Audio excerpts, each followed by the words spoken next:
आइए स्टार्ट करते हैं हम लोग इनकम फ्रॉम अदर सोर्सेज। हम लोगों ने income from salary, income from house property, income from capital gain और प्रॉफिट इनकम फ्रॉम पीजीबी जो था आपका profit and gain from business, ये हमने सब कवर कर लिया है।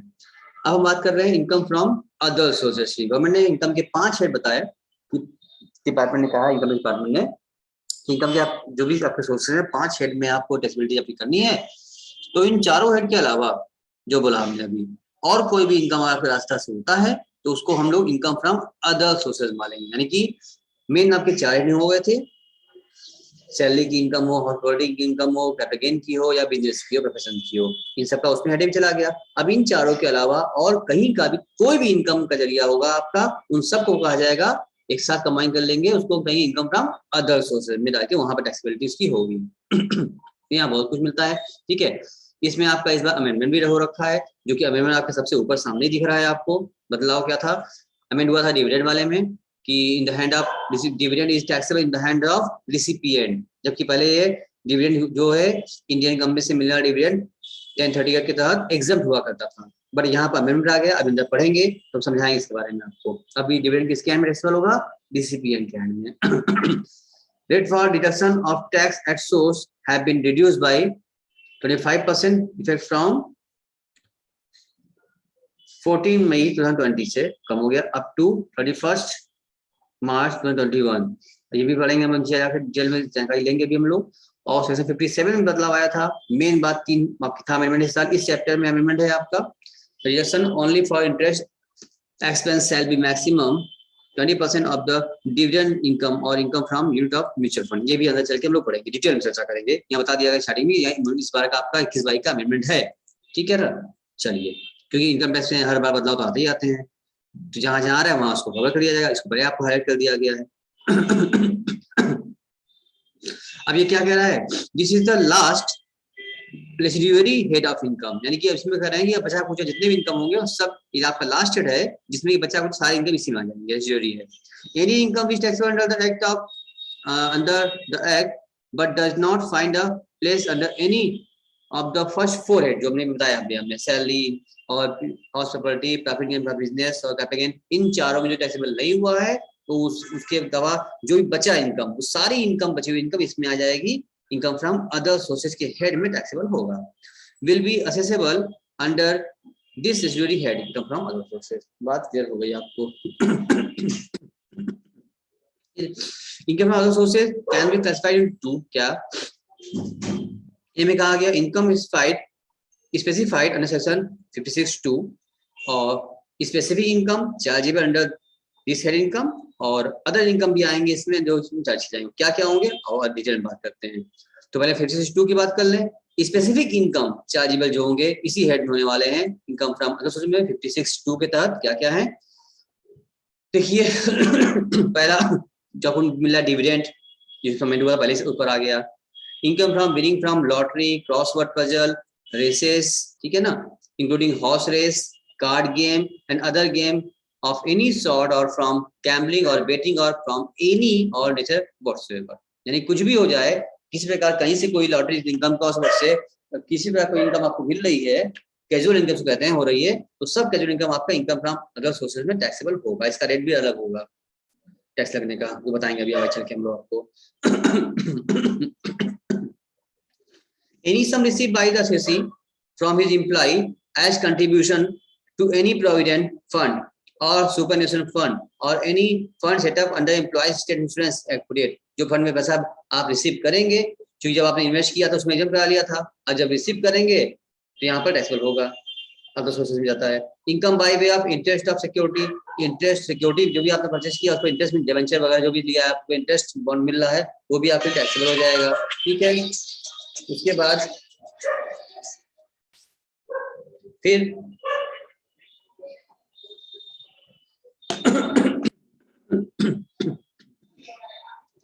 Any sum receive by the, ये हो गया, तथा इनकम बाय वे हो गया।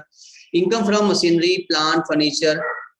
लेट ऑन हायर, हमने कोई अपनी प्लांट, मशीनरी, फर्नीचर कुछ भी हायर पर दिया हुआ है, उसे किराया हमको मिला है, रिसीव किया है, किराया दिया नहीं, किराया हमको मिला है, वो भी इनकम फ्रॉम अदर सोर्सेज में आ जाएगा, ठीक है ना। और जो चीजें is not chargeable income tax under head PGP और ठीक है, यही टैक्सेबल होना है। Income from letting of hire machinery plant furniture, ये भी क्या हो गया। Also building and the letting of the building is inseparable from the letting out the shed machinery plant furniture, सब कुछ जो किराया मिला वो सब यहाँ हेड में क्या हो, जो कि बिजनेस हेड नहीं किया था वो यहाँ क्या हो जाएगा, टैक्सेबल होना ही होना है। इनकम रिसीव अंडर की मैन इंश्योरेंस पॉलिसी, वो सैलरी में कवर किया था, तो यहाँ से की मैन जो मुख्य आदमी होता है जिस कंपनी को बोलते हैं की मैन, उसका इंश्योरेंस को पैसा में यहाँ पर उसको मिलता है, तो जो कि इनकम टैक्स में अगर पीजीबी चार्ज नहीं हुआ है तो यहाँ पर में हेड में ओएस में चार्ज हो जाएगा, ठीक है ना। अब यहाँ पर any person receive in any previous year from any person और पर्सन से कुछ भी मिलता है उसका क्या हो जाएगा, उसका यहाँ पर टैक्सेबिलिटी हो जाएगी। इनकम फ्रॉम अदर सोर्सेज के हेड में ये सब टैक्सेबल हो जाएगा, ठीक है ना। अब एसेट्स के बारे में बात कर रहा है, amount to be include in the income, क्या क्या assets, any sum of money without consideration, यानी आपको कोई पैसा मिल गया है वो किसी चीज का प्रतिफल नहीं है, बस कहीं से पैसा आपको बस हाथ लग गया, आपको मिल गया, ऐसा ही मिल गया। The aggregate value of which exceed 50,000, यानी कि एक बार हो या फिर बार बार कई बार 100, 200, 1000, 500 मिलते मिलते उसका सब जोड़ने पर एग्रीगेट वैल्यू 50,000 से पार हो जाए, तब 50 के अंदर है कोई बात नहीं, 50 पार हो गया तब the whole of the aggregate value of the sum, पूरा क्या हो जाएगा, क्या लिखा है, amount to be include in the income, पूरा इनकम मान के टैक्स जाएगा। यदि 50,000 से कम है तो टैक्सेबल नहीं है, 50,000 से ऊपर चला गया है एक बार या कई बार का फुटका फुटका जोड़ के 1,000, 2,000, 3,000, 4,000, 5,000 जोड़ते होते कई बार आपको मिला कहीं से, किसी लोग से मिला और क्या हो गया, फ्री में मिला है विदाउट कंसिडरेशन, 50,000 पार हो गया है तो पूरा अमाउंट, 50 से कम है तो पूरा एग्जम्प्ट है, 50 पार है तो पूरा अमाउंट टैक्सेबल है, ये नहीं कि 50,000 के बाद एक्स्ट्रा डिफरेंस ना, पूरा अमाउंट टैक्सेबल हो जाएगा आपका। 60 मिला है, सारे टैक्सेबल। एनी इमूवेबल प्रॉपर्टी के बारे में without consideration the stamp duty value of which exceed 50,000, यहाँ आपको कोई इमूवेबल प्रॉपर्टी मिला है, कुछ भी हो सकता है, जो कि वैल्यू क्या है 50,000 से ज्यादा है, 50 से कम कोई बात नहीं, 50 से ज्यादा है तो स्टैम्प वैल्यू जो प्रॉपर्टी की होगी वो पूरा आपका स्टैम्प वैल्यू के हिसाब से टैक्सेबल हो जाएगा। फॉर ए कंसिडरेशन, जिसमें क्या the stamp duty value of the such property as exceed such consideration if the amount of such excess is more than the higher of the following amount, the amount of 50,000 and the amount equal to the 10%, 20% के साथ में property refer to the section second provision, ठीक है, ज्यादा हो जाएगा तो उसमें क्या हो जाएगा, मोर देन द टैक्सेबिलिटी आपकी यहाँ पर हो जाएगी। कैसे होगी, अभी सब क्वेश्चन लगाएंगे तो और अच्छे समझ में आएगा, घबराइएगा नहीं। सी पॉइंट बोला गया आपसे any property other than immovable property, ठीक है, इमूवेबल छोड़ करके और कुछ मिला आपको विदाउट कंसिडरेशन पा गए हैं आप। The aggregate fair market value क्या कर रहा है, 50, मतलब लिमिट 50 रखे लोग, 50,000 से इसमें पार कर रहा है तो whole of the aggregate fair market value, जो आज की मार्केट वैल्यू है, फेयर मार्केट वैल्यू, तो पूरा टैक्सेबल इनकम आपकी income from other sources OS में टैक्सेबल हो जाएगा। फिर फॉर ए कंसिडरेशन आपने पे किया है which is less than the aggregate market value, 1 lakh का सामान आपने 50,000 खरीद लिया या 40,000 खरीद लिया या 80 में खरीद लिया, मतलब मार्केट वैल्यू से कम में खरीद लिया आपने, ठीक है, तो जो डिफरेंस कम वाला आ रहा है एग्रीगेट वैल्यू, तो aggregate fair market value of such properties exceed such consideration, पार करेगा तो जितना पार है वो क्या हो जाएगा, टैक्सेबल हो जाएगा। अच्छा, but the ever provision shall not apply to any sum of money और any property received from relative, अगर आपको किसी रिश्तेदार से सब चीज मिला हुआ है, आपका कोई रिलेटिव है ना, अभी रिलेटिव बारे में बताएगा, रिलेटिव मतलब कौन बनाते हैं तो ये जो ए बी सी में पढ़े थे हम लोग, लिमिट 50,000 रुपए की थी, चाहे कैश अकाउंट 50,000 से ऊपर मिल रहा है तो आपका पूरा अमाउंट फुल अमाउंट टैक्सेबल है, 50 से कम है तो टैक्सेबल नहीं है, यहाँ डिफरेंस नहीं निकालना है। अगर 80,000 रुपये का आपको कैश कहीं गिफ्ट मिल गया है या कैश मिला है तो 80,000 पूरा टैक्सेबल है, अगर 40,000 मिला है तो टैक्सेबल नहीं है, ठीक है, 50 से अंदर रहेगा नहीं है, 50 पार करेगा पूरा अमाउंट पर चाहे गिफ्ट है काइंड हो, लेकिन ये अदर से मिलना चाहिए। अगर आपको ये किसी रिलेटिव से मिला है तो टैक्सेबल नहीं होगा, भले 50,000 पार कर जाए, ठीक है ना। इसकी बात कहने मतलब यहाँ पे हुआ कि अगर आप किसी रिलेटिव से मिला है भले 50,000 पार हो जाए, आपको ये टैक्सेबल नहीं होगा, क्या कुछ भी मिला हो आपको, ये बात है, रिलेटिव नहीं उनके लिए था। अंडर अ विल और वे ऑफ इनहेरिटेंस, या आपको आपकी किसी पूर्वज का था, आपके दादा की पापा की संपत्ति आपको मिल गई है, इनहेरिटेंस में इसको बोलते हैं, विरासत मिला है, या आपके नाम पर किसी ने विल कर दिया है तो विल या इनहेरिटेंस का भी आपको यह नहीं मानने होगा, इफ आपको टैक्सेबल नहीं हो पाएगा आपके अर्थ में, आप बच जाएंगे टैक्स देने से। On the occasion of the marriage of the individual, यानी कि शादी में, ध्यान सुनिए, शादी में, मैरिज में जो भी गिफ्ट आते हैं, जो लोग भी ना रिसेप्शन पार्टी देते हैं, रिसेप्शन पार्टी में जितने भी गिफ्ट आते हैं, लिफाफा वगैरह आता है, जितने पैसे आते हैं, वो पैसे भाई रिलेटिव से भी हैं, और आप अपने शादी में दोस्त मित्र या सबको बुलाए हुए हैं, जो रिलेटिव नहीं है उसको बुलाए हैं आप, फिर नाजा सब आया हुआ है, तो उसमें अब नहीं काउंट करना है। तो गवर्नमेंट ने कहा कि भाई आपकी अगर शादी है, शादी में अगर अदर से भी आपने भाई गिफ्ट मिला है आपको, ये भी आपका कोई 1000 500 2000 लिफाफा दिया हुआ है, कोई सामान दिया, कोई गिफ्ट दिया हुआ है, शादी में लाखों रुपए का आपको कलेक्शन हो गया है, वो सारा का सारा क्या है, एग्जाम्प्ट हो जाएगा आपके हाथ में, इसको आपको टैक्स नहीं देना है। लेकिन हाँ, शादी के समय सिर्फ, तो हमें कहती है सच भाई शादी में तुमको हम तोहफा नहीं दे रहे हैं, तो तुमसे हम टैक्स नहीं लेंगे, यही हमारी तरफ से तोहफा तुमको है, सिर्फ शादी में, ठीक है ना।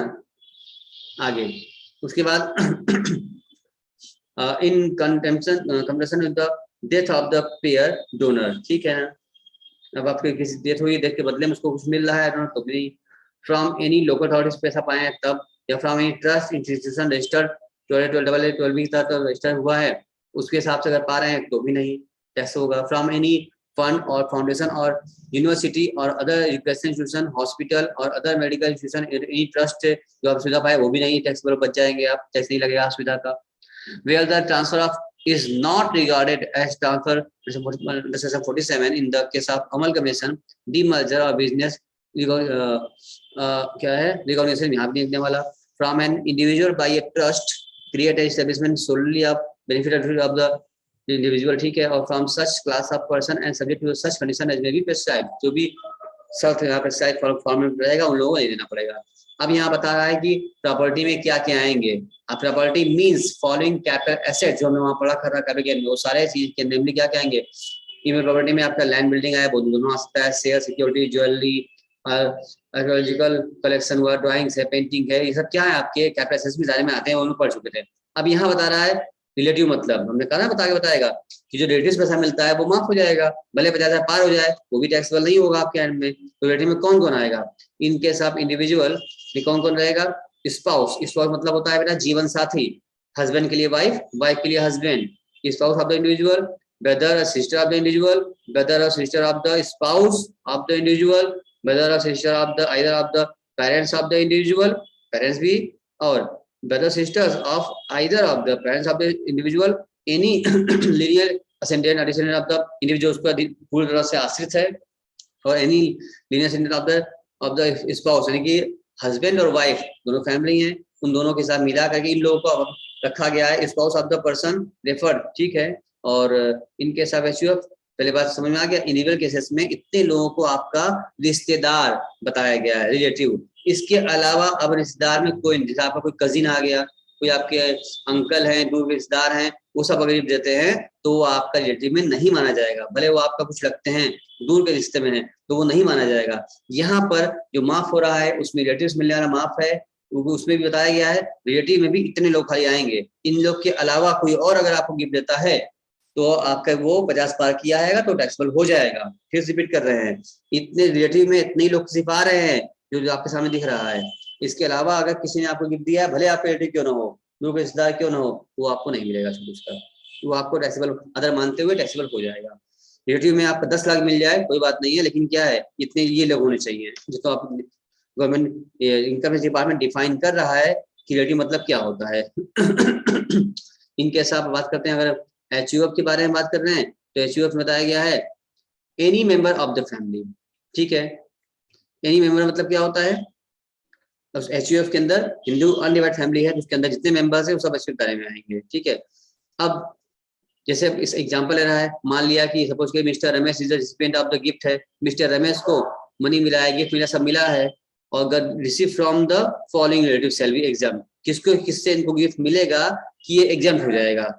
इनकी वाइफ से, वाइफ ऑफ रमेश एग्जाम्प्ट है क्योंकि रिलेटिव में आता है, brother of sister of Ramesh relative में आता है, एग्जाम्प्ट हो जाएगा, brother sister of the wife यानी कि अपने वाइफ की भी भाई बहन से मिला है तो भी एग्जाम्प्ट हो जाएगा। और फिर कह रहा है ब्रदर और sister of the father of Ramesh, क्या बोला है, ब्रदर और sister of the father of Ramesh, और ब्रदर और sister of the mother of Ramesh, यानी कि पापा के,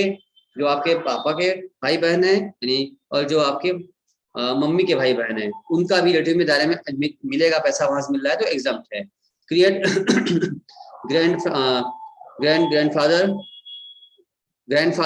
and father of Ramesh, son, grandson and great grandson of the Ramesh. ठीक है, समझ में आ रहा है आप लोगों को? ये सब क्या है, ये सब रिश्तेदार में शामिल हो रहे हैं इनके। ग्रेट ग्रैंडफादर ऑफ उसकी वाइफ का भी हो जाएगा, इसका मतलब वाइफ ऑफ रमेश। ये सब क्या है, इन लोग से मिलता है आपको गिफ्ट पैसा अगर तो एग्जाम्प्ट है। इसके अलावा किसी मिला नहीं मिलेगा। उसके बाद क्या है, ब्रदर्स वाइफ, है ना, ब्रदर्स वाइफ और सिस्टर हस्बैंड ऑफ रमेश, और क्या बोला देखिए यहाँ पर 6.1 ऊपर का था, एग्जाम बता रहा है भैया रिश्तेदार में इतने लोग को इन्होंने कवर कर लिया, इतने लोग रिश्तेदार में आपके आ गए तो बचा कौन? ब्रदर वाइफ का सिस्टर, ठीक है ना, आपके भाई तो आ ही रहे हैं, और भाई की जो वाइफ है वो आपकी भाई की वाइफ जो सिस्टर है, सिस्टर्स है ना, ब्रदर्स वाइफ और सिस्टर्स का आपकी उसका आपकी ब्रदर की वाइफ या आपके सिस्टर का हस्बैंड, ये भी रिश्तेदार में आ गया। Brother's wife of sister husband of the wife of Ramesh, उनका भी आ गया। फिर क्या बोल रहे हैं, ब्रदर्स वाइफ और sisters husband of the wife of Ramesh, यानी जो रमेश है उनकी वाइफ, उनके वाइफ का भी भाई, यानी रमेश का भी भाई बहन, रमेश की बहन का हस्बैंड और रमेश की भाई का वाइफ। अब ये इतना रिश्तेदारी में हम कहीं खो ना जाए हम इतना ज्यादा वो बीवी वाइफ बता रहा है, वाइफ हस्बैंड सब बता रहा है, इसी में इतनी लंबी तो रिश्ता जोड़ रहा है ये, तो आप लोग सब समझ रहे हैं, ऐसी बात नहीं है। इसमें हमको मतलब जाइए कहाँ पढ़ लीजिए आपकी कौन कौन इसमें से रिश्ता में आते हैं, और कौन इन लोगों में से कोई भी अगर आपको पैसा दे रहा है ये आपके हैंड में टैक्सेबल नहीं होगा, रिलेटिव में दायरे में आ रहा है। ये बहुत बढ़ा दिया गया, पहले इतना ही था, बढ़ा दिया गया, रिश्तेदारी को बढ़ा दिया गया, इतना रिश्तेदारी है आपकी, भाई जाहिर सी बात है इतने ही लोग मिल रहेंगे ना अपना। अब इसके हट के और लंबी रिश्तेदारी दूर रिश्ता रहेगा उनको नहीं मिलेगा, ठीक है। तो ब्रदर्स की वाइफ सिस्टर का भी हो गया है, brother's wife sister husband mother, brother's wife और sister husband of the mother of Ramesh, यानी कि रमेश की मम्मी के भाई की वाइफ और रमेश की मम्मी के हस्बैंड, ठीक है ना, सिस्टर हस्बैंड, ठीक है। ग्रेट किंग सब आ गया इसमें, आप देख लीजिएगा आप रिश्ते में हम रोज किया जाएंगे। अगला टॉपिक आपके सामने, इंटरेस्ट रिसीव्ड ऑन कंपनसेशन और enhance compensation shall be deemed to be a income from previous year which is received, यानी आपको कोई कंपनसेशन मिला है, कोई आपको कुछ एक्वायर्ड किया उसके बदले आपको कंपनसेशन मिला, और कंपनसेशन मिला या वो बाद में इनहेंस किया गया, बढ़ाया गया है, वो भी आपका जिस साल मिलेगा उसी साल इसमें इनकम फ्रॉम अदर सोर्सेज के हेड में टैक्सेबल हो जाएगा, ठीक है। फिर आगे बढ़ जाएं, रियल द आपको समझना पड़ेगा, थ्योरी नहीं, इसको आप एकदम पॉइंट टू पॉइंट समझिए कि आप सब लॉ है, एक्ट बता रहा है, सब पॉइंट्स क्लियर कर रहा है कि कौन कौन टैक्सेबल होना है, इनकम फ्रॉम अदर सोर्स में क्या क्या आना है और इनकम फ्रॉम अदर सोर्स में क्या क्या नहीं आना है। तो बिल्कुल घबराइएगा नहीं, आप आराम से चल रहे हैं हम लोग। Where a closely held company issue a share to a resident person for a consideration exceeding the face value of such share. The deemed income shall be considered receive the less fair market value per share. The tax label on the such income is property known as a angel tax. ठीक है, अलग से मिल गया है तो कम मिला है, tax पे टैक्स चार्ज हो जाए। क्या बोले, फिर बोल रहे थे एक बार हम, where a closely held company issue share to a resident person for a consideration exceeding the face value of such share, यानी face value ऊपर से दे रहा है, the deemed income shall be considered क्या received less, क्या बोलेगा, considered received less the fair market value, fair market value जितना अधिक दिया गया जो डिफरेंस आएगा वही क्या हो जाएगा, टैक्सेबल बनेगा, तो टैक्स लेवल लगाया जाएगा, income from popularly known as angel income बने जाएगा उसको, जितना डिफरेंस स्टॉप हुआ है आप इनकम हो जाएगी। However, this provision shall not apply where the consideration for the issue of share is received by venture capital undertaking from the venture capital company, venture capital fund, space fund, by a company from the class of person as may be notified by समय पर government notify करती रहेगी क्या करना है, ठीक है ना, आपको शेयर बारे में पता है। 11 पॉइंट क्या करा आपसे, any sum of money received as an advance, जो पैसा मिला आपको एज एन एडवांस मिला है in the course of negotiation for the transfer of capital assets in such negotiations for in the amount of amount so forfeited, ठीक है ना। अगर आप कोई पैसा मिला है आप लोगों को तो यहाँ भी टैक्सेबल उसकी हो जाती है। यहाँ पर कोई मनी रिसीव किया आपने एडवांस में अगर, तो ये उस बातचीत के दौरान any compensation or other payment of due to receive by the any person on connection with the termination of employment, job छोड़ने के तहत उसको कुछ पैसा मिल गया है, या मॉडिफाई करने का कुछ पैसा मिला है, कोई टर्म्स एंड कंडीशन चेंज करने पैसा मिला हुआ है, ये सब क्या हो जाएगा यहाँ पर इनकम टैक्स में और इसमें टैक्स हो जाएगा। ये आपकी जॉब में टर्म्स में चेंजिंग आ रही है या इस रिगार्डिंग कुछ मिल रहा है, जो सैलरी मिलती है तो इनकम फ्रॉम सैलरी टैक्सेबल है, लेकिन टर्म्स एंड कंडीशन चेंज में एक्स्ट्रा पैसा मिल रहा है, आप लोग कंपनसेशन मिल रहा है आपको, ये सब आपके लिए इनकम फ्रॉम कहने का मतलब ये है कि जहां से इनकम आप ले रहे हैं टैक्स तो सब पर देना है, ऐसा तो नहीं कि गवर्नमेंट माफ कर देगी, टैक्स तो सारे इनकम पर देना है। खाली आपको करना होगा कि आपने अब हेड बता देना होगा, गवर्नमेंट टैक्स सब पर ले रही है बट हेड वाइज दे रही है, अलग अलग हेड पे ले रही है, देना सभी को है, तो आप पहचाना हो कौन सा इनकम किस हेड में जा रही है। चाहे इनकम का समझ में आ गया था आप लोगों को, उसके बाद डिफरेंस कर दिया, डिफरेंस जाएगी, ठीक है, अदर सोर्स में आ गई। हमारा other income chargeable under the head of income from other sources, और बहुत सारे इनकम है, क्योंकि इनकम फ्रॉम अदर सोर्सेज क्या हो जाता है, जितना था ना कि ये रेसिडुअरी है जितना बच गया है 4 हेड के अलावा जितना भी आपके बच गए हैं, इन सब में आपको टैक्स जमा करना पड़ेगा, इसी सब में आपका income from other sources head में सब आ जाएगा, इसलिए इसके आइटम थोड़ा बढ़ जाते हैं। भाई बिजनेस वाला सिर्फ बिजनेस सही रहा, हाउस प्रॉपर्टी सिर्फ हाउस प्रॉपर्टी थी, सैलरी सिर्फ सैलरी था ना, कैपिटल से कैपिटल था, मगर यहाँ पर क्या है, इसके भाई बस 4 ही डिसाइड हुआ, इनकम के रास्ते कमाने के हजारों रास्ते हैं, तो जितने भी रास्ते से आप कमाएंगे इन 4 के अलावा वो सब income from other sources head में टैक्सेबल होगा, इसीलिए ढेर सारा टैक्स यहाँ पे अमाउंट आपको दिख जा रहा है। और इनकम क्या क्या आ रही है, कोई भी आपको बैंक से इंटरेस्ट मिला है, सिक्योरिटी से इंटरेस्ट मिला है, बैंक डिपॉजिट से आपको एफडी पर आपने कराया है बैंक में, फिर डिपॉजिट कराया उस पर आपको इंटरेस्ट मिला है बीआर पर सॉरी, तो सारे के सारे क्या हो जाते हैं आपके इस इनकम फ्रॉम अदर सोर्सेज में मिल जाता है। Income from tenant from subletting house, subletting मतलब ये होता है आपने रेंट पे कोई जगह लिया है और मान लो कि आपने 10,000 रुपए कोई रूम किराए पे लिया और उस पर आपने अपने फ्रेंड को फ्री किराया पे दिया 7,000 में आधा पार्ट,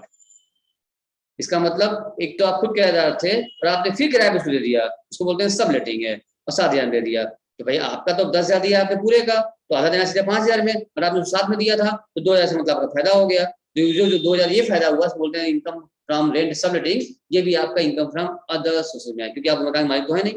अगर आप मकान मालिक होते तो इनकम फ्रॉम हाउस प्रॉपर्टी में जाता, आप तो खुद क्या टैलेंट है और उसके बावजूद भी आपने इनकम प्रॉपर्टीज कर लिया है, तो आपका इनकम फ्रॉम अदर सोर्सेज में जाएगा। रॉयल्टी इनकम हुई, रेम्यूनरेशन मिला है आपको, examiner work lawyer for doing examination work किया है लॉयर ने, अगर टीचर और लॉयर कोई भी है जो एग्जामिनेशन ड्यूटी दिया है उसमें पैसा मिला उसको जो फीस मिला वो सब क्या रॉयल्टी मिला है, डायरेक्टर फीस जो आपकी है ये सब अदर फीस है, ठीक है ना, ये सब आपकी इनकम फ्रॉम अदर सोर्सेज में आ रही है। Rent of land not apparent to the any building, अगर बिल्डिंग की टच में रहता तो हाउस प्रॉपर्टी चला जाता, अलग से है तो यहाँ आ गया इनकम फ्रॉम अदर सोर्सेज में आ गया, मैं टैक्स तो देना ही देना है। Agriculture income from the land situated outside India, India में जो जमीन होती है उस पर इनकम होती है एग्जाम्प्ट है इंडिया में, लेकिन इंडिया के बाहर आपके जमीन अगर एग्रीकल्चर इनकम हुई है तो एग्रीकल्चर इनकम वो टैक्सेबल हो जाएगा, वो इनकम फ्रॉम अदर सोर्सेज में होगा। Income from market ferries and the freshers fisheries etcetera, ये सब इनकम अदर सोर्स में आ जाएगा। और income from house hold property lease property यही आ गया, रेम्यूनरेशन और receive for writing article in journal में, आप जो आर्टिकल लिखे हैं उससे इनकम हुई है आपको वो भी यहीं पर आया। इनकम फ्रॉम अनडिस्क्लोज सोर्सेज, ये क्या ध्यान दो, ये इंपॉर्टेंट टॉपिक तुम्हारे लिए होगा। इनकम फ्रॉम कह रहा है अनडिस्क्लोज सोर्सेज, मतलब ये होता है कि ऐसी इनकम जो कि आपने डिस्क्लोज नहीं कर रखा था, कैश क्रेडिट है विचार, अनएक्सप्लेन जो आप नहीं बताया 68 सेक्शन में, अनएक्सप्लेन इन्वेस्टमेंट आपने कहीं ऐसी जगह इन्वेस्टमेंट किया जो आपने सोने किया तो उससे इनकम हुई आपको, वो सब जब इनकम माली जाएगी आपकी, सर्च होगा सीजर होगा आपके यहाँ, इनकम टैक्स का अगर रेट पड़ेगी इनकम टैक्स वाले पकड़ेंगे कि आपने कहाँ इन्वेस्टमेंट कर रखा है, क्या क्या आपने खरीदा है जो कि अपने आप इनकम टैक्स फाइल में आपने शो नहीं कर रखा है, तो छिपाया था आप लोगों ने, तो इनकम टैक्स वाले खोज लेंगे इस प्रॉपर्टी को, या आपने कोई ऐसा कोई इनकम मनी है घर में बहुत ढेर से लाखों रुपए रखा हुआ है घर में, कैश पकड़ा गया है, आपने टीवी में मूवी में पिक्चर में देखा होगा किस तरह से इनकम टैक्स वाले सर्च कर सीजर में जब जाते हैं रेट डालते हैं तो उसमें जो भी पैसा उनको प्रॉपर्टी पैसा इन्वेस्टमेंट जो मिलता है वो सब इनकम टैक्स कब्जे में उस पर टैक्स लगाता है, उसको बोलते हैं अनएक्सप्लेन्ड। वो किस हेड में लगाएगा, अब उसको कहेगा वो income from other sources head में आकर के वो सब इनकम जो पकड़ेगा वो सब टैक्सेबल करा देगा, सेक्शन दिया हुआ है। और कोई अनएक्सप्लेन मनी है, आपके घर में से 50 लाख रुपए मिले, अब पूछ रहा है कहाँ से आया 50 लाख, अब आपके पास जवाब नहीं है, कोई फाइल नहीं है, कोई रिटर्न नहीं है, तो आपका नंबर 2 इनकम मानी जाएगी और अनएक्सप्लेन मानी जाएगी। Income from other sources taxable होगी, इस पर पेनल्टी लगेगी अलग, तो आपको पेनल्टी अभी आगे पढ़ेंगे चैप्टर में हम लोग। और अनएक्सप्लेन एक्सपेंडिचर यानी आप कहीं अभी आप हो सकता है कि आप वर्ल्ड टूर पे गए थे, 25-30 लाख रुपए खर्च करके आए हैं, वर्ल्ड टूर घूम के आए हैं, आप पूरी दुनिया सैर करके आप आए हैं, अब 30 लाख का खर्च हुआ है, इनकम रिफंड पकड़ लेगा आपको कि आप इनकम पे रिटर्न जमा करते नहीं है और आप वर्ल्ड टूर हो के आए हैं, इतना 30 लाख रुपए खर्चा किए हैं, तो आप तो कहते हैं हमारी इनकम नहीं है, इससे आपने टैक्स जमा नहीं किया था, तो आप घूम कैसे आए? इसका मतलब कि अब इनकम थी, 30 लाख कहाँ से आया बताइए, कौन घुमाया आपको, कहाँ से मिला? अब आप नहीं बता पा रहे हैं, इसका मतलब 30 लाख रुपए आपका था, अब आइए इस 30 लाख रुपए टैक्स दीजिए हमको, क्योंकि आपकी इनकम थी, जो खर्च किया है आपने, बिना टैक्स दिए खर्च करोगे, चलो वापस टैक्स दो उस पर हमको, इसको बोलते हैं ये अनएक्सप्लेन्ड एक्सपेंडिचर, तो गवर्नमेंट इस पर इनकम फ्रॉम अदर सोर्स में टैक्स को ले लेगा। Amount borrowed or repaid on हुंडी otherwise than through on the account of pay, cheque और आपने कैश में विड्रॉ कर लिया है, ये भी इनकम मान ली जाएगी, अगर अकाउंट पे होता तो दिक्कत न होती। Interest by employ on his contribution of the unrecognised provident fund,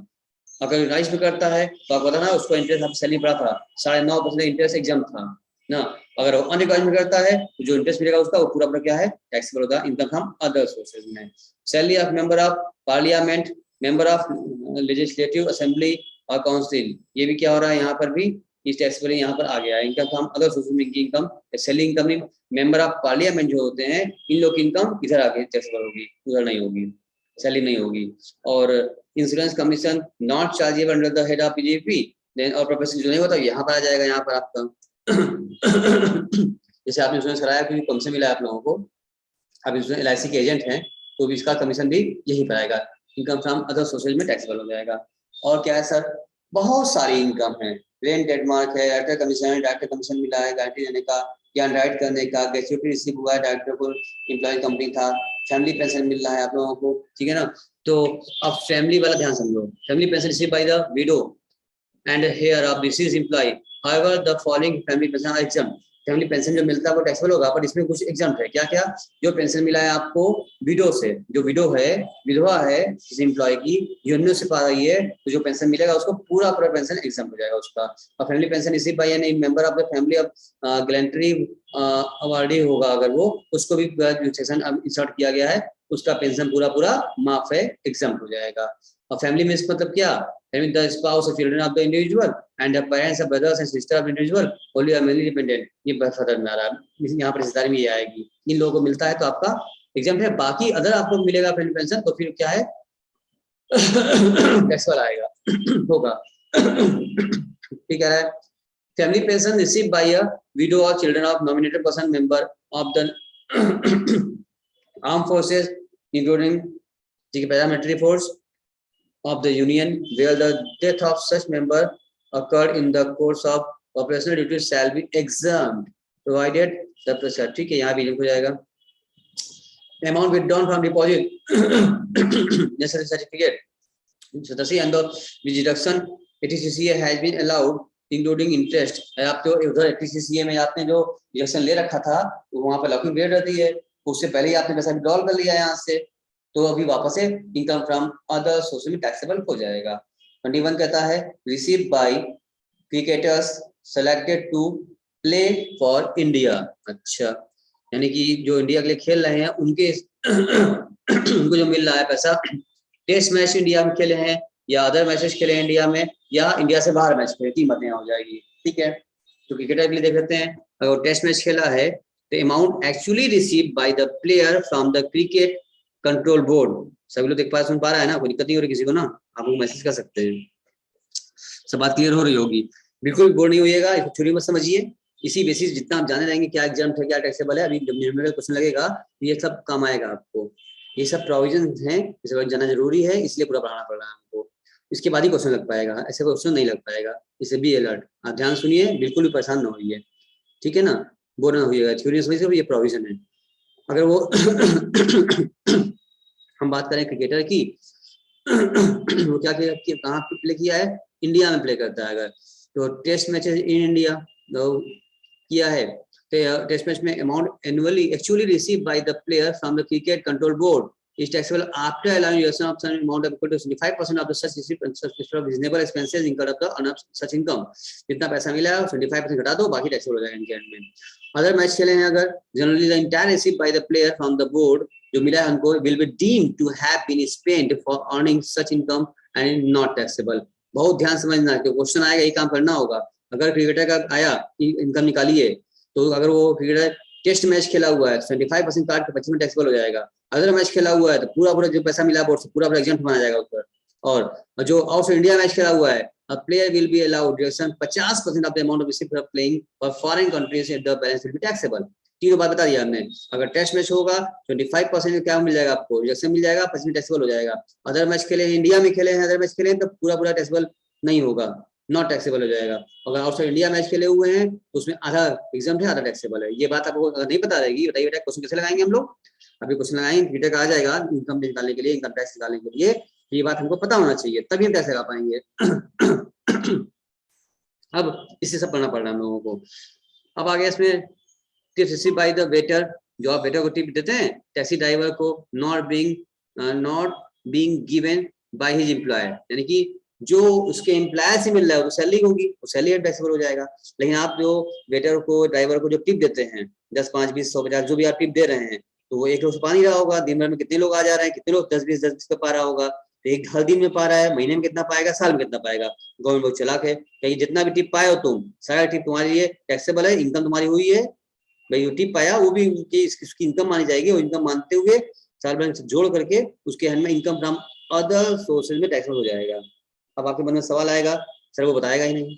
वो क्यों बताएगा, जितना टिप मिलेगा खर्च कर देगा, बताएगा नहीं आपको कि हम इनकम को कहीं से मिला है, कोई बिल तो करता नहीं, कोई पक्का सबूत तो रहेगा नहीं, बताएगा नहीं वो. तो भैया हमने आपसे शुरू में कहा था कि आप भारत देश के एक सच्चे, एक अच्छे, एक ईमानदार नागरिक हैं. आप लोग कभी झूठ नहीं बोलते हैं, हमेशा सच बोलते हैं, और जहां जहां से इनकम होती है वो सब आप सच सच बताएंगे, क्योंकि आप एक जिम्मेदार हैं, समझदार हैं, भारत के नागरिक हैं, सच्चे हैं, अच्छे हैं, बहुत अच्छे हैं. आप झूठ कभी नहीं बोलते हैं, और आपके ही पैसे से देश चल रहा है, कंट्रीब्यूट करते हैं. तो कोई भी आदमी, कोई भी इंडियन जहाँ का है वो झूठ नहीं बोलेगा, ये एज्यूम किया जाता है.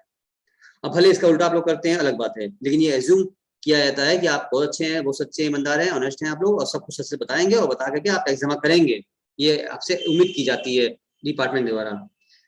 इनकम टैक्स डिपार्टमेंट उम्मीद करता है आपसे. इसलिए मत सोचिएगा कि क्यों बताएगा, या ऐसी तरह से बहुत लोग नहीं बताएंगे, तो सब लोग बताएगा. सब लोग क्या है, एज्यूम किया जा रहा है कि सब लोग अच्छा है, समझदार है और ईमानदार है, झूठ कोई नहीं बोलता है.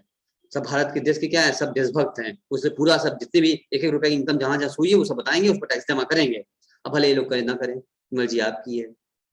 लेकिन एज्यूम किया जाता सही. ठीक है, अभी मत पूछना बार बार हमसे, तुम लोग कि सर क्यों देगा, हम छोड़ देगा, नहीं देगा, नहीं बताएंगे, नहीं बताओगे नहीं देना पड़ेगा. लेकिन नहीं तो आप अपनी जिम्मेदारी से भाग सकते हैं, देश आपका है, टैक्स आपको देना है, तो आप झूठ नहीं बोलेंगे, आप सबसे बताएंगे, सब जोड़ेंगे, सब टैक्स देंगे आप, ये मान चलिए. ठीक है, मन में आपके बहुत चलता रहता है कि नहीं बताएंगे बच जाएगा टैक्स, हाँ बच ही जाएगा, लेकिन जी देश कैसे जाएगा फिर, इसलिए आप जो है बताइए. अब क्या है, compute taxable income under the head income from others in the following. ठीक है ना, मूवेबल प्रॉपर्टी बता रहा है, इसकी फेयर मार्केट वैल्यू दिया है, गिफ्ट ऑफ डायमंड रिंग, अच्छा गिफ्ट ऑफ आर्ट वर्क, कलाकारी गिफ्ट मिला या फिर डायमंड रिंग मिल गया गिफ्ट में, वैल्यू जो दी हुई है. ठीक है ना, अब फेयर मार्केट दोनों को दिया हुआ है. अब परचेज प्राइस कुछ नहीं है, तो क्या होगा, डिफरेंस जो है टैक्सेबल होता है आपका, तो पूरा डिफरेंस होगा टैक्सेबल हो गया आपके हैंड में. डायमंड रिंग क्या हुआ है, फॉर लेजर कंसिडरेशन मिला है, 1,50,000 का आपको मिल गया 1,12,000. अभी पकड़ के आए थे, डिफरेंस मिल गया आपको, जो जितना फायदा हुआ उतना टैक्स दे दीजिए आप.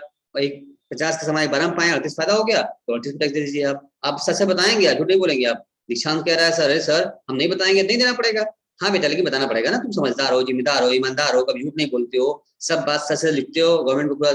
सपोर्ट करते हो, इसलिए तुम दोगे, झूठ नहीं बोलोगे, तो छुपाओगे तुम नहीं. और एट वर्क आप रिसर्च कंसर्न में ये भी 50 डिफरेंस आएगा, 11 टैक्सेबल हो जाएगा. कुछ पे नहीं, क्या है पूरा फ्री में है तो पूरा टैक्सेबल है, जो आपने पेमेंट कर दिया, जो डिफरेंस आया है वो आपके टैक्सेबल है, जो फायदा होगा वही आपका टैक्सेबल तौर पर माना जा रहा है. लेकिन यहाँ पर लेकिन एक बात और ध्यान दीजिए, यहाँ पर इस केस में क्या है, पहले अमाउंट देखो ध्यान दे दिया हम लोग 50,000 है, दूसरे में 49,000 है. तो हमसे क्या बताया गया था, 50,000 तक तो क्या है, 50,000 उसके ऊपर एग्जाम्प्ट है, 50 से कम रहेगा तो क्या करना है, एग्जाम्प्ट हो जाता है. और देख लो केस में बताया लिखा है, एग्रीगेट फेयर वैल्यू मार्केट में क्या दिया, गिफ्ट का रिसीव किया है प्रीवियस ईयर में लिखा है previous year up to 50,000 hence nothing taxable, तो 50,000 तो माफ है, 50 से एक्सीड करेगा तभी टैक्सेबल होगा, तो ये पूरा 50,000 माफ हो जाएगा आपका। ये 60 हो गया होता तो 60 पर टैक्सेबल हो जाता। यहाँ पे 49 है, ठीक है ना। इन द केस 2 तो गेट फेयर मार्केट वैल्यू क्या है, 2,50,000। ये देखना है आपका जो आपको मिल रहा है, आपकी चेक किया जा रहा है फेयर मार्केट वैल्यू, यहाँ इसकी चेक करिए ध्यान दीजिए, मैं कैसा देख रहे हैं यहाँ पे, ये 50,000 देखिए यहाँ पे, यहाँ 50,000 था तो डिफरेंस नहीं, हम देख रहे हैं जो हमको मिला है उसकी फेयर मार्केट वैल्यू क्या है, 50,000 है, 50,000 तक माफ है। दूसरे केस में क्या है, इसके 2 लाख रुपए फेयर मार्केट वैल्यू है, 51 या 49 नहीं, आप कहेंगे कि भैया इसकी फेयर मार्केट 2 लाख रुपए है, 50,000 पार हो गया है, 2 लाख है, आपसे कहा गया था 50,000 पार होगा तो फुल अमाउंट पे क्या होगा, डिफरेंस नहीं, फुल अमाउंट टैक्सेबल हो जाएगा। तो आपका क्या हो गया, ये 2 लाख रुपया क्या डिफरेंस वो नहीं देंगे, यहाँ 2 लाख पूरा पूरा आ गया आपका, 50,000 पार कर गया है, नथिंग इज कहाँ गया through the aggregate market 2 lakh रुपया 50,000, the difference between the aggregate of market value and aggregate consideration 51,000 है, डज नॉट एक्सीड 50,000 रुपए, जो आपका जो भी आपको फायदा 50 पार नहीं किया है नथिंग टैक्सेबल हो गया। अगर यहाँ 50,000 पार कर गया होता तो टैक्सेबल हो जाता। एक बार फिर बता दीजिए सर आप इसको, कंफ्यूजन पैदा हो गया आपको। फिर सुनो प्रोविजन, प्रोविजन क्या कहा था कि आपको कहीं से कोई गिफ्ट मिलता है, अगर कोई रिलेटिव से मिलता है, रिलेटिव आप पढ़ चुके हैं तो 50 नॉर्मली कहा जाए तो 50,000 रुपए तक का कैश का गिफ्ट आपको माफ है। 50,000 से पार आपको फायदा हुआ, आपके हाथ में फायदा आपका कोई मिला आपको फ्री में गिफ्ट के तौर पे या किसी तरीके से विदाउट कंडीशन, तो आपके लिए टैक्सेबल होगा और पूरे अमाउंट टैक्सेबल हो जाएगा, ठीक है ना। तो यहाँ आपको फंसाया है, यहाँ कहा आपसे उसमें आ जाओ, पहले वाले में 50,000 रुपए तक का ही फेयर मार्केट वैल्यू मिला है आपको, तो 50,000 तक तो माफी होता है, पूरा माफ हो गया। अब रिलेटिव हो चाहे रिलेटिव ना हो, 50,000 सबके लिए है, अगर रिलेटिव हो जाते तो 50,000 के ऊपर भी देंगे तो भी माफ हो जाएगा, रिलेटिव नहीं है तो 50,000 तक माफ है। और केस 2 में कह रहे हैं फेयर मार्केट वैल्यू 2 लाख रुपए की है, अच्छा 50,000 तक माफ होता है, लेकिन हम देख रहे हैं कि हमारा फायदा कितना हुआ, वो आपने हमको उसमें क्या किया, 51 पेमेंट कर दिया, 49,000 रुपए ही क्या किया है, हमको फायदा हो रहा है, यही फायदा मैं कि मिला 2 लाख सामान, बट मेरा जो फायदा हुआ है वो 50,000 का हुआ है। मान लो अगर यहाँ भी क्या है कोई पेमेंट न किए होते, पर जो 2 लाख बदले 2 लाख मिल गया तो पूरा टैक्सेबल हो जाता, वो ये बता रहा था आपको, लेकिन आपने 51 दे दिया है तो बचा कितना 49, और 49 क्या आपके हाथ में बस दिखा दे फायदा कितने का हुआ, तो फायदा 49 का ही हुआ सिर्फ ना, फायदा आपका जो है 50 तक क्या माफ है, उसके ऊपर टैक्सेबल है पूरा, 49 तक का ही हो गया। मान लो यहाँ फायदा 50 से पार हो जाता तो पूरा टैक्सेबल हो जाता हमारा। खैर बात समझ में आपको आती होगी। अब क्या बोल रहा है, बोला some other important points into the income from other sources. Sir अभी और भी आ रहा है, डिविडेंड के बारे में, रिवाइज के बारे में, सब चीजें सामने आ रही हैं, अब इसके आगे और बढ़ता जा रहा है केस आपका। अब आप कहें अगर तुम आगे और बढ़ पाए या कि थोड़ी स्पीड में हम चले हैं और सारे जितने टॉपिक थे मैक्सिमम टॉपिक यहाँ हमने कवर कर लिया है, एग्जाम्पल करा लिया है, अगर आप कहें तो हम रुके या आप कहें तो हम और आगे बढ़े, बताइए, मैसेज करिए आप क्या करना है। क्योंकि स्टार्टिंग चैप्टर में थ्योरी बहुत ज्यादा है और थ्योरी का पोर्शन भी ज्यादा है, तो हमें कवर पूरा करना ही पड़ेगा हर हाल में। और सारे प्रोविजंस हैं हमको कब याद हुई होनी चाहिए, समझना चाहिए, अगर नहीं पता रहेगा जब हम न्यूमेरिकल क्वेश्चन लगाएंगे हमें पता नहीं लगेगा कैसे काम करेंगे हम लोग, क्योंकि सब कुछ डिपेंड करता है प्रोविजन के ऊपर, तो प्रोविजन को पढ़ना मस्ट है, इसलिए हर चैप्टर का हम प्रोविजन कभी छोड़े नहीं है, पूरा प्रोविजन पूरा कवर किए हैं, एक पॉइंट भी छोड़ा नहीं है, यहाँ भी कवर कर लिया हमने। अब रही बात ये कि आपके ऊपर से नहीं जाना चाहिए, जितना हमने बताया उतना आपको अच्छे से कवरेज होना चाहिए, और आपको रिवाइज करना बहुत जरूरी है, जितना से आपने सीखा, जितना से आप जाना, उतनी चीजों को आप रिवाइज जरूर कीजिए, ठीक है ना। एक लाइन कम पढ़े मंजूर है, लेकिन जितना पढ़े पूरा 100% को आना चाहिए, ठीक है, ताकि क्वेश्चन लगाते वक्त फिर दिक्कत ना आ जाए। एक बार प्रोविजन बस खत्म हो जाएगा फिर क्वेश्चन देखना कोई दम नहीं रहेगा, क्वेश्चन फटाफट क्वेश्चन लग जाएगा हम लोगों का। अगर प्रोविजन में कमजोरी रह जाएगी, प्रोविजन फिक्स नहीं पढ़े रहेंगे तो क्वेश्चन में बहुत दिक्कत आ जाएगी, बार बार पीछे हमको आना पड़ेगा देखने की इसका क्या होता है, उसका क्या होता है, ये क्यों हो गया, क्यों ऐड हुआ, क्यों लेस हुआ, बार बार कंफ्यूजन बना रहेगा, परेशान हो जाओगे। तो परेशानी से बचना चाहते हो तो प्रोविजन बिल्कुल मत छोड़ो, हमने कभी नहीं छोड़ा है प्रोविजन, सारा प्रोविजन एक एक पॉइंट पढ़ते जाइए। देखिएगा प्रोविजन एक बार पढ़ रहे हैं तो क्वेश्चन 50 लगा लेंगे आप, 50 थोड़ा पढ़ना पड़ेगा, 50 क्वेश्चन 60 लग जाएगा आपको, 100 क्वेश्चन लगा लेंगे आप। प्रोविजन एक बार कंफर्म करना होता है कि किसको करना है। जैसे मान लो भी फॉर एग्जांपल अभी क्रिकेटर का ही देखा हमने, तो क्रिकेटर का टेस्ट मैच खेला है, अदर मैच खेला है इंडिया में या इंडिया के बाहर खेला है, 3 केस था उसमें कितना टेस्ट लगता है, कितना मार्क होता है। अब नहीं जाने रहो, नहीं पढ़े छोड़ दोगे तो कैसे करोगे, क्वेश्चन में आ जाएगा आपके, अगर एग्जाम में कैसे करेंगे आप। तो प्रोविजन जानना बहुत जरूरी है, आप प्रोविजन जानते रहिए, आगे बढ़ते रहिए। तो हम लोग समझते हैं कि फिलहाल अभी आज इतना रोक देते हैं, हम ये चीज तक नहीं पढ़ाते हैं, और अदर बात पढ़ाएंगे और पिछला भूल जाएगा आपको, इतने जितना हमने कवर कराया उतना पहले आप कवर कर लीजिए, ये इतना अच्छे से कवर हो जाता है तो बताइए, तो अगली क्लास में फिर इसके आगे बढ़ जाएंगे, फिर इस अगली क्लास जब चलेगी तो अगली क्लास में पूरा प्रोजेक्ट खत्म भी कर देंगे, कोई दिक्कत नहीं होगी आप लोगों को, ठीक है। For today it's enough, till then bye bye, all of you take care, अपना ख्याल रखिए और खुश रहिए, पढ़ते रहिए।